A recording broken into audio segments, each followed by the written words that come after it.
एक विल्लु मंगल नाम के भक्त हुए दक्षिण भारत के। परम कुलीन ब्राह्मण कुल में इनका जन्म हुआ। इनका विवाह हो चुका था। एक बार नदी पार करके पल्ली पार जब पहुंचे तो वहां एक वैश्या को इन्होंने देख लिया। लेकिन परम सुंदरी वैश्या को देख करके उस पर मन ऐसा अटका, उस पर मन ऐसा अटका कि बस घर परिवार पत्नी तक को छोड़ दिया, उस वैश्या के साथ ही रहने लगे। पिता के प्राण चले गए,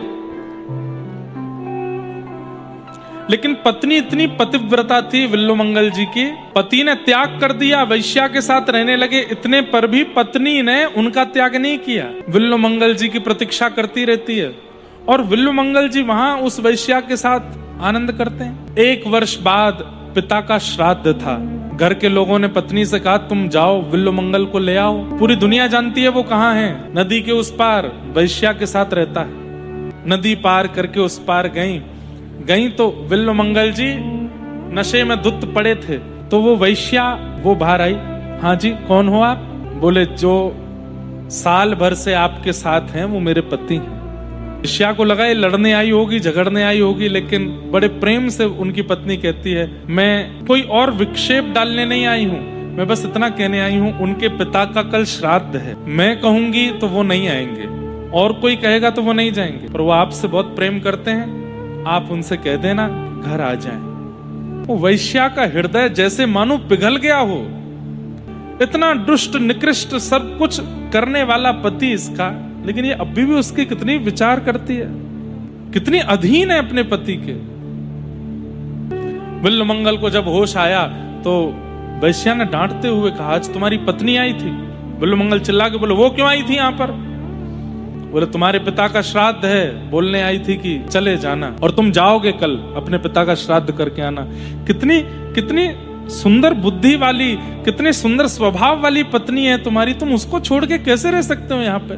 जिस व्यक्ति के ऊपर काम सवार होता है उसको काम क्या, कोई भी दोष जिसके ऊपर सवार होता है ना उसकी बुद्धि काम नहीं करती। फिर वैश्या के कहने पर विल्लु मंगल चले गए, जाकर के अपने पिता का श्राद्ध किया। पत्नी बगल में बैठी है, श्राद्ध आदि क्रम करवा रही है, लेकिन पत्नी को देखा भी नहीं एक भी बार, और जल्दी श्राद्ध क्रम करा के और तुरंत निकल पड़े। पत्नी ने कहा बाहर बहुत तूफान आ रहा है, बहुत तेज बारिश, बिजली कड़क रही है, नदी में भी तूफान होगा, आज रात्रि यहीं रुक जाइए, कल चले जाइएगा। बोले तुम घर किवाड़ बंद कर लो, मैं जाता हूँ। निकल पड़े। पत्नी कैसे ऐसे जाने दे, इतना तूफान है कुछ हो जाएगा। पीछे पीछे गई। गहरी नदी, तूफान आ रहा था, बिजली कड़क रही थी, बारिश हो रही थी, हवाएं चल रही थी। इतने आतुर थे उस वैश्या के पास जाने के लिए कि नदी में कूद गए। अपने पति को कूदता देख पत्नी सराहने का वो भी कूद गई और बस नदी के अंदर जाके विल्लु मंगल जी डूब रहे थे, उनको बचाने लगी पत्नी, और नदी पार करने के लोभ में अपनी पत्नी का ही सहारा ले लिया, उसी के ऊपर ही उसका सिर और उसका हाथ पकड़ करके बस कैसे भी पार निकलने लगे, जिसके कारण प्राण छूट गए पत्नी के। और ये भी नहीं कि किसका हाथ मैंने पकड़ा था, किसके सिर को मैं नीचे दबा रहा था ऊपर आने के लिए, उसको तो बाहर निकालूं। ऐसा काम सवार था सिर पर कि देखा भी नहीं पीछे मुड़ के कौन है, पार पहुंच के चलते बने। जैसे ही पहुंचे उसने कहा तुम आ गए, ये तो रात हो गई है, तुम्हारे पिताजी का श्राद्ध था, आज तुम घर रुकने वाले थे, तुम्हारी पत्नी आई थी, तुम क्यों आ गए? तुम्हें देखे बिना रहा नहीं जा रहा था, तुम्हारी बहुत याद आ रही थी, इसलिए दौड़ा चला आया। अरे अपनी स्थिति तो देखो, अपनी हालत देखो, और इतने तूफान में तुमने नदी पार कैसे की? बोले तुमने कोई नौका भेजी थी ना मेरे लिए, वो एक नौका जैसे नीचे आई थी, बस उसी पर चढ़ के आ गया। बोले मैंने कोई नौका नहीं भेजी, चलो देखो। तो जा करके देखा तो नदी के किनारे पर पत्नी मरी पड़ी थी। अरे तुम कैसे व्यक्ति हो, अपने पिता के श्राद्ध की रात्रि पर भी घर नहीं रुके, इतने रूप में और इतने शरीर में आसक्त हो कि दौड़े चले आए, नदी में कूद गए। तुम्हारी पत्नी तुम्हारी रक्षा के लिए कूदी थी, तुम उसके ऊपर चढ़ करके उसको डुबा करके यहाँ चले आए, और तुम्हारे मन में एक बार भी नहीं आया कि पीछे मुड़ के देख तो लूं कौन था? ऐसी रूप की आसक्ति, ऐसे तन की आसक्ति, इन आसक्तियों का कोई लाभ नहीं है। कुछ वर्ष बाद मेरा शरीर वृद्ध हो जाएगा, फिर कहां जाओगे? फिर किसी और को ढूंढोगे? अरे इतनी आसक्ति, इतना श्रम, इतना परिश्रम, इतना प्रेम ठाकुर जी से किया होता तो ठाकुर जी मिल जाते तुमको। पाप कर चुके हो तुम, अनंत पापों का बोझ है तुम्हारे सिर पर। अब मैं तुम्हारा त्याग करती हूं, आज के बाद मेरे साथ मत रहना। चली गई। रोते रहे नदी के किनारे बैठे बैठे। तब जीवन की सच्चाई पता चली। विल्लू मंगल जी ने कहा, मैंने आधा जीवन तो विषय भोग में निकाल दिया, लेकिन आज तक तृप्त नहीं हुआ। अब जाता हूं ठाकुर जी की प्राप्ति में। निकल पड़े और एक आश्रम में पहुंचे। गुरुदेव की शरण में जाकर के गुरु मंत्र लिया और कुछ वर्षों तक जप करने के बाद अपने आप को पवित्र किया। बस अब इच्छा होने लगी कि मैं वृंदावन जाऊं, जाकर के ठाकुर जी का भजन करूं। अब देखो कितना बलवान होता है काम, कितना बलवान होता है क्रोध, कितना बलवान होता है ये संसार के विषय। एक बार आपके अंदर आ जाते हैं, इनको निकालना कितना मुश्किल है। जा रहे थे वृंदावन की ओर, तभी देखा एक सरोवर के किनारे परम सुंदरी कन्या जल भर रही थी। स्त्री को देख के फिर से उसको देखने लगे। वो थोड़ी सी विचलित हुई, जल लेकर के घर की ओर जाने लगी तो उसका पीछा करने लगे। दौड़ करके घर के अंदर घुसी, अंदर से किवाड़ बंद कर ली। पति ने कहा, क्या हुआ? पता नहीं, कोई साधु वेश में है और मेरे पीछे पीछे यहां तक चला आया है, ऐसे देख रहे हैं, मुझे तो बहुत विचित्र लगता है। पति ने द्वार खोल के देखा तो हाथ में माला लगी थी, गले में कंठी पहनी थी और साधु का सही रूप विल्लू मंगल जी का। पति समझ गए, भजन तो किया है लेकिन अभी विषय पूर्ण रूपेण नष्ट नहीं हुआ, अंदर बुलाओ। पत्नी बोली, कैसी बात कर रहे हो? बोले, हाँ अंदर बुलाओ। बोले, अगर इसने भजन किया होगा तो ये बचेगा, और अगर इसके भजन में कमी होगी तो आज इसका स्पष्टीकरण इसी को हो जाएगा कि ये किस स्थिति में। घर में बुलाया, उसकी खूब सेवा की, भोजन प्रसाद पवाया। विल्लू मंगल जी बोले, अब मेरा मन है कि मैं आपके घर में ही थोड़ा निवास कर लूं, थोड़ा आराम कर लूं। उस कन्या के पति ने कहा, हमारे कक्ष में थोड़ा सो लीजिए। कक्ष में गए,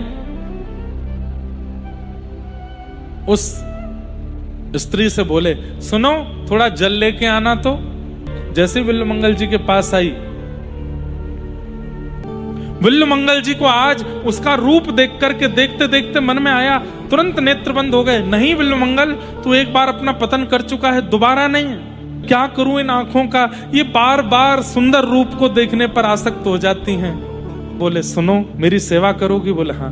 2 सुई लेकर के आओ। क्या करेंगे आप? बोले, लेके आओ ना। 2 सुई लेकर के आई। सोचूं विचारूं कुछ करूं, नहीं। जैसे ही सुई ला करके दी, ले करके तुरंत अपनी दोनों आंखें फोड़ दी विल्लू मंगल जी ने। मंगल जी ने नेत्र फोड़ लिए और नेत्र फोड़ करके वो तो बेहोश हो गई युवती सामने। ये क्या, कितना कितना विभत्स रूप देखने को मिला मुझे। सबने पूछा, ये क्या किया विल्लू मंगल जी? बोले कि भैया जितना संसार को देखने दिया देख लिया मैंने, अब नेत्रों की आवश्यकता नहीं है, अब तो ऐसे ही चलूंगा। हरि जी मैं नैनहीन तुम नैना, अब मैं नैनहीन हो गया हूं, अब मेरे नेत्र आप हो।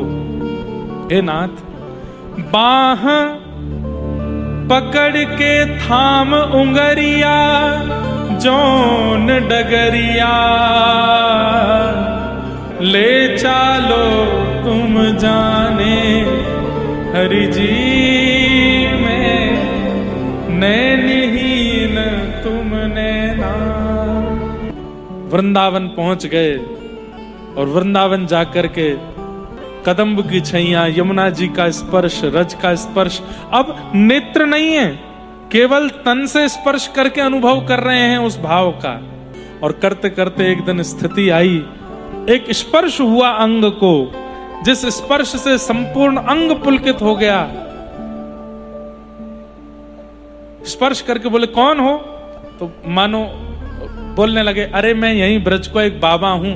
बोले, नहीं, मुझे बहुत लोगों ने स्पर्श किया पर ऐसा अनुभव पहले कभी नहीं हुआ।